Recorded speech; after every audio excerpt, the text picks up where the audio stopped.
Hey, what's up, you guys? Welcome back to another episode of Unfiltered Recap. Y'all read that title. Y'all seen that thumbnail. I am recapping SISTAS Season 7, Episode 4, Death Becomes Them. Now, before I get into this recap, I must say this was a good episode. Okay? The last couple of episodes, I wasn't a fan of, but this was a good episode. I'm still not going to rate it. So, yeah, let's get into it. So, Mr. Leland has dropped DEAD, child, and Andy and Fatima are already plotting on how Andy could become a main and managing partner. This man literally just dropped DEAD like 30 seconds ago, and they already plotting. Like, can he get cold first? And then Miss Andy says, bye, boy. And look, it wasn't right, but that was funny because she put all her emphasis into it, okay? So then we see Hayden calling his girlfriend, homeboy Gary, ready to scheme with him against Andy. So since Leland done dropped 6 feet, okay, he wants Scary Gary to help him get the partner position and help him destroy little old Andy. Also, come to find out, Leland was the one to rat out Gary. So now if Gary washes Hayden's back, Hayden is going to wash his with this FBI situation. So Zach is walking through the airport now, reminiscing, talking about cart coming through. It was nice to see Zach back in the airport, okay? Not with his white button-up shirt, but looking like, this is what I came from, okay?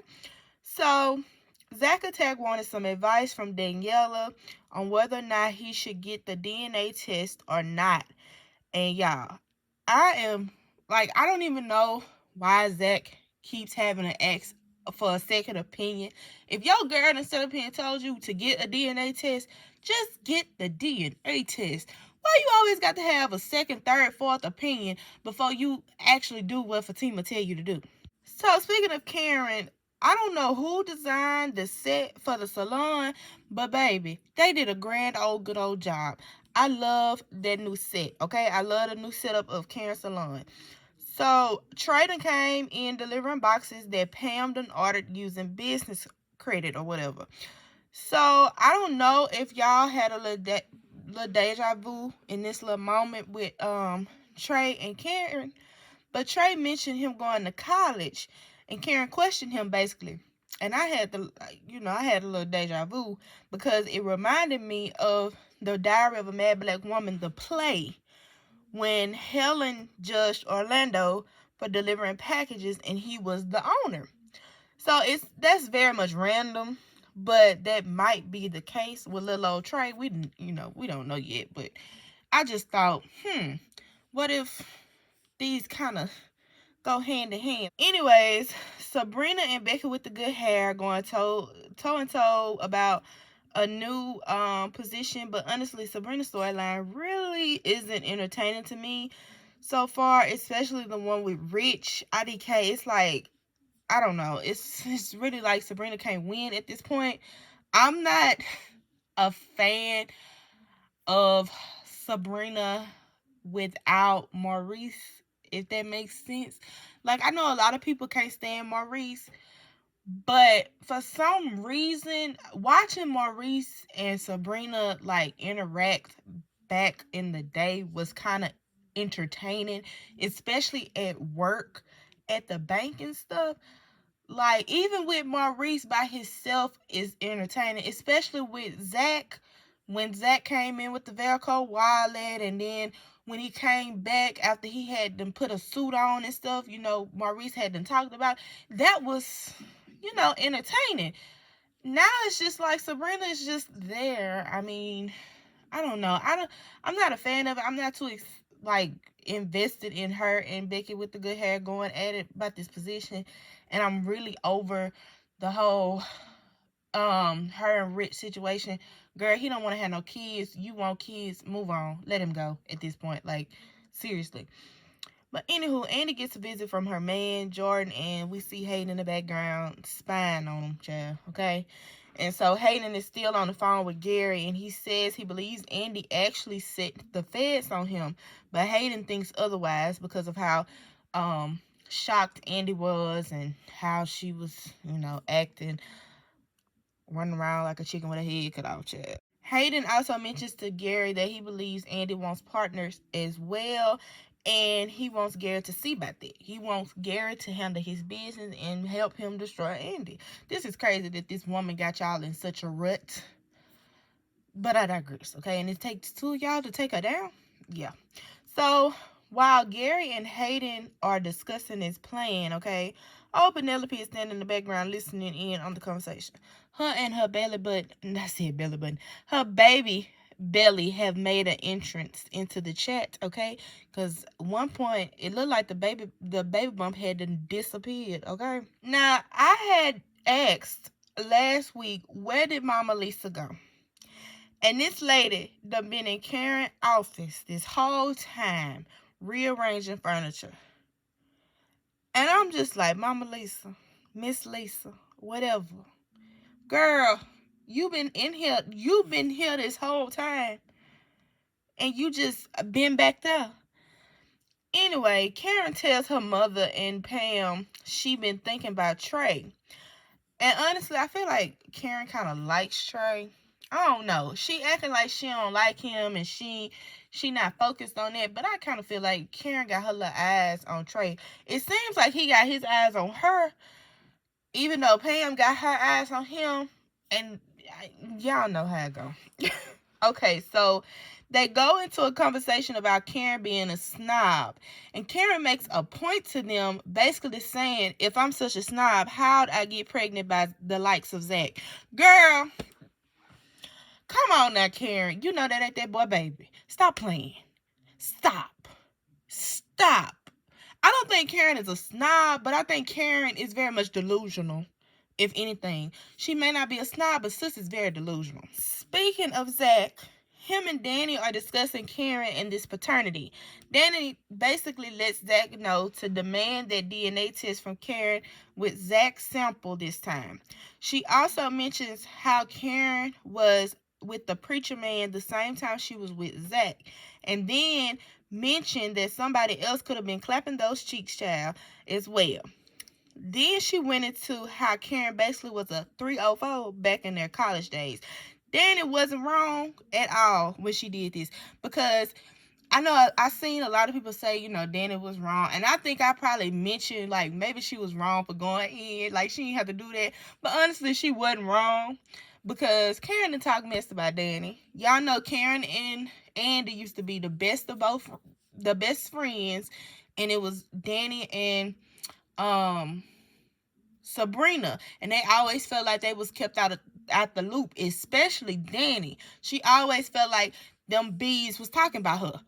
And in season 1, there was an episode when they was meeting up at that little bar they used to meet up at. I can't even think of the name, but was it the Steam Plant at the time, or was it somebody else? I think it was named after somebody.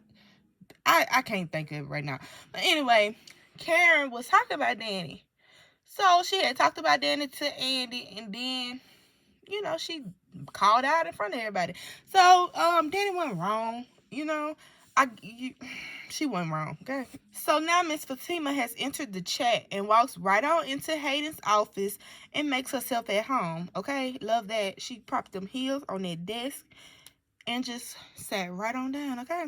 Sis tells Hayden she is on to him, and that partner position belongs to Andy. And then she proceeds to tell Hayden she could arrange for both of his kneecaps to be smashed, and mentions her family, aka Madam and them. And that little smirk that Hayden had on his face was gone, baby. When she mentioned, she don't make threats. Her and her family don't make threats. They make funeral arrangements. Oh, baby, his face, that little smirk, oh, it was gone within a blink of an eye, okay? So we see Maurice and Sabrina at Rich's place of business. This the same place Fatima met old dude at in Fatima. Did Rich own that place where Fatima met her ex there that time in Fatima season 1? I just want to know. Anyway, we see Maurice and Sabrina, and although I love Maurice, I wasn't a fan of this scene, honestly. So, yeah, let's move on. So right before Gary tries to explain himself to Penelope, she stops him. Now, some people might think Sis is stupid, but honestly, I think she's playing her cards right. I believe she knows what she is doing when it comes to Gary Bear. Now, I don't think she like fully understands what she's doing, but and she might be partially stupid and partially on her P's and Q's. I don't think it's all the way there together, like she just full blown playing this man. But I do feel like she kind of like, okay, like I got to keep my eyes on him. And I mean, we see that, but still. So Hayden ends up interrupting their conversation and calls Gary back. Like this whole episode, we seen Gary and Hayden talk the entire time. Okay, he calls Gary, and it's because he's stressing out after him and Fatima had this conversation, and he's afraid of Madam. So Gary steps out and takes the call away from Penelope. So Penelope decides to start digging. And baby, what did she find? Okay, a passport that has Gary's picture on it, but says John Smith. Now, who the heck is John? So now we see Zach calling Fatima to let her know he about to go handle business with this Karen paternity test saga. Now, Fatima asked him what changed his mind, and bruh said she did. But honestly, no, she didn't, Zach. No, she didn't. Because you went and asked Danny for advice. Like I said earlier, why does Zach always have to seek validation from other people instead of his girl? Like, you, at this point, do you not trust her word? Do you not feel like she giving you, like, telling you stuff for your best interest? Like, I'm not understanding. But anywho, Danny, on the other hand, looks like she's scared for her life because she done threw her friend under the bus, which she really didn't, but she feel like it's gonna backfire, I guess. But like I said, she wasn't wrong. Tony entered the chat, and Danny basically visited him about the situation.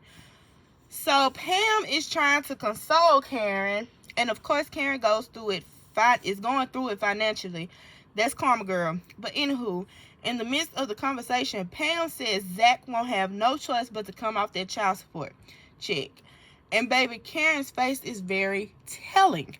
Karen is looking like a deer caught in headlights after Pam says this. Why?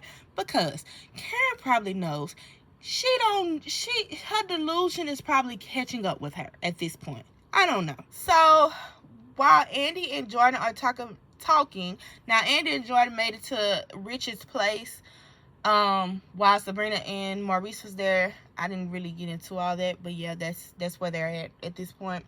But Andy gets a phone call from Penelope about Gary and his passport and him living a double life.